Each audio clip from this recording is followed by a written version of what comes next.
Hi friends, ഒരു 2012 model സ്വിഫ്റ്റിൻ്റെ gear lever knob എങ്ങനെ change ചെയ്യുക എന്നുള്ളതാണ് നമ്മൾ നോക്കാൻ പോകുന്നത്. അപ്പോൾ നമുക്ക് കാണാം, ഈ ഒരു കാറിൻ്റെ ഗിയർ ലിവർ നോബ് ഈ രീതിയിൽ പൊട്ടിപ്പോന്നിരിക്കുകയാണ്. അതിൻ്റെ പൊട്ടിപ്പോന്നിരിക്കുന്ന പോർഷൻ ആണ് ഈ കാണുന്നത്.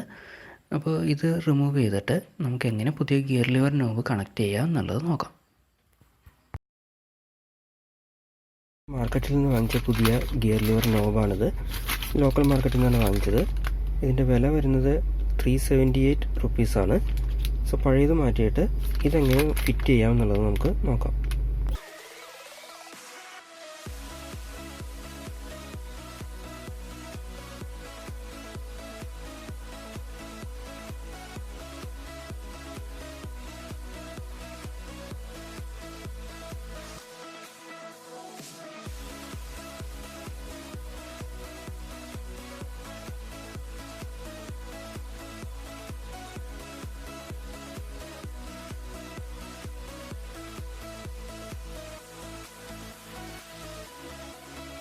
ഇതാണ് നമ്മൾ വാങ്ങിയ പുതിയ ഗിയർ ലിവർ നോബ്.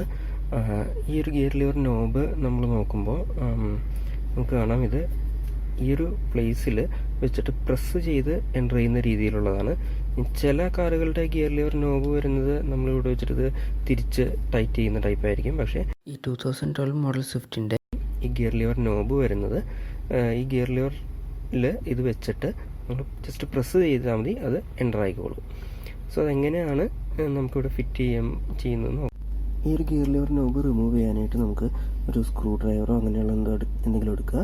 എന്നിട്ട് ഈ ഒരു ഗ്യാപ്പിലേക്ക് അത് എൻ്റർ ചെയ്യുക. ഈ ഒരു ഗ്യാപ്പിലേക്ക് അത് കറക്റ്റായിട്ട് എൻ്റർ ചെയ്തിട്ട് ഇത് മുകളിലേക്ക് പ്രസ് ചെയ്തിട്ട് ഈ ഒരു പോർഷൻ നമുക്ക് റിമൂവ് ചെയ്തെടുക്കാനായിട്ട് പറ്റും. സോ അങ്ങനെയാണ് ചെയ്യുന്നതെന്നുള്ളത് നമുക്ക് നോക്കാം. അപ്പോൾ ഇത് റിമൂവ് ചെയ്യാനായിട്ട് നമ്മൾ നോക്കുമ്പോൾ ഞാൻ നേരത്തെ പറഞ്ഞതുപോലെ ഇത് ഈ ഒരു പ്ലേസിൽ എൻ്റർ ചെയ്തിട്ട് ഇത് പ്രസ് ചെയ്ത് മുകളിലേക്ക് തള്ളിയെടുക്കുകയാണ് വേണ്ടത്. ഇത് ഞാൻ പ്രസ് ചെയ്യാൻ നോക്കിയപ്പോൾ ഇവിടെ നിന്ന് ഇത് പൊട്ടിയിരിപ്പുണ്ട്. അപ്പോൾ റിമൂവ് ചെയ്യാനായിട്ട് ഇപ്പോൾ എളുപ്പമാണ്. ജസ്റ്റ് ഞാനിതിവിടെ എൻ്റർ ചെയ്തിട്ട് ഇതൊന്ന് പൊട്ടിച്ചെടുക്കാനായിട്ടാണ് നോക്കുന്നത്.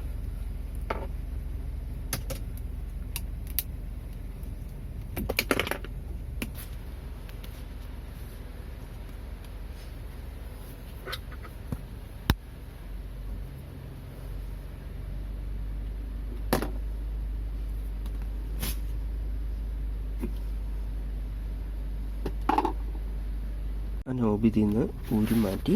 ഇപ്പോൾ ഈ ഒരു ഗിയർ ലിവർ നമ്മൾ നോക്കുമ്പോൾ നമുക്ക് കാണാം, ഈ ഒരു 3 ഗ്രൂവുകൾ വരുന്നുണ്ട്. ഇത് അതിലേക്ക് കറക്റ്റായിട്ട് സ്യൂട്ടാകുന്ന രീതിയിൽ പുതിയ നോബ് വെച്ചിട്ട് പ്രസ് ചെയ്ത് കഴിഞ്ഞാൽ അത് എൻ്റർ ആയിക്കോളും. സോ ഇതായിരുന്നു നമ്മുടെ പുതിയ നോബ്. അതിൻ്റെ ഉള്ളിലും നമ്മൾ നോക്കുകയാണെങ്കിൽ അതിൻ്റെ ഉള്ളിലും ആ ഒരു 3 സ്ലോട്ടുകൾ നമുക്ക് കാണാം. സോ അത് കറക്റ്റായിട്ട് വരുന്ന രീതിയിൽ പ്ലേസ് ചെയ്യാം. സോ ഇതാണ് ഇതിൻ്റെ സ്യൂട്ടിംഗ് ആയിട്ടുള്ള പൊസിഷൻ വരുന്നത്. ഇത് വെച്ചിട്ട് ജസ്റ്റ് ഒന്ന് പ്രസ് ചെയ്ത് കഴിഞ്ഞാൽ അത് കറക്റ്റായിട്ട് ലോക്കായിട്ട് ഇരുന്നോളും.